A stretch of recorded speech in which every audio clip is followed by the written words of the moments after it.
কিভাবে পড়তে হয়। সাকিনযুক্ত অক্ষরকে তার পূর্বের অক্ষরের সাথে মিলিয়ে পড়তে হয়।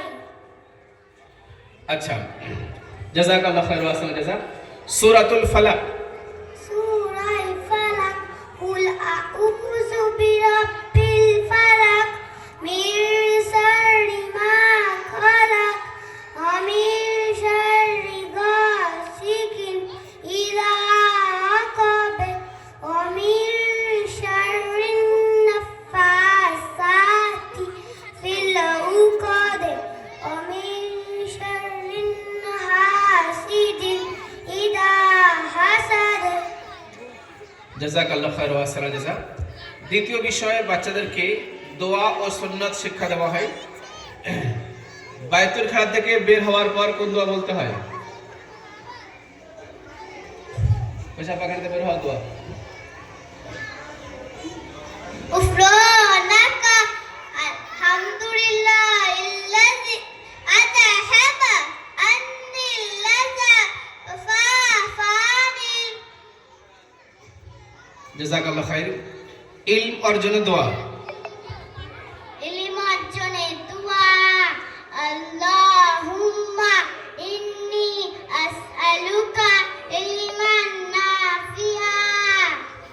অর্থ, হে আল্লাহ, আমি আপনার নিকট উপকারী ইলম প্রার্থনা করছি। দুধ পান করার পরের দোয়া। আল্লাহুম্মা বারিক লানা ফীহি ওয়াজিদনা মিনহু। অর্থ, হে আল্লাহ, আমাদের জন্য এতে বরকত দান করুন এবং আমাকে আরো অধিক দান করুন। জাযাকাল্লাহু খায়র ওয়া আহসান জাযা। এরপরে তৃতীয় বিষয় শিক্ষা দেওয়া হয় আকাইদ। আকাইদ শরিয়ত একটা গুরুত্বপূর্ণ বিষয়। আমরা প্রত্যেকেই মুসলমান, আল্লাহ রাব্বুল আলামিন আমাদেরকে ঈমানদার বানিয়েছেন আকাইদের ভিত্তিতে।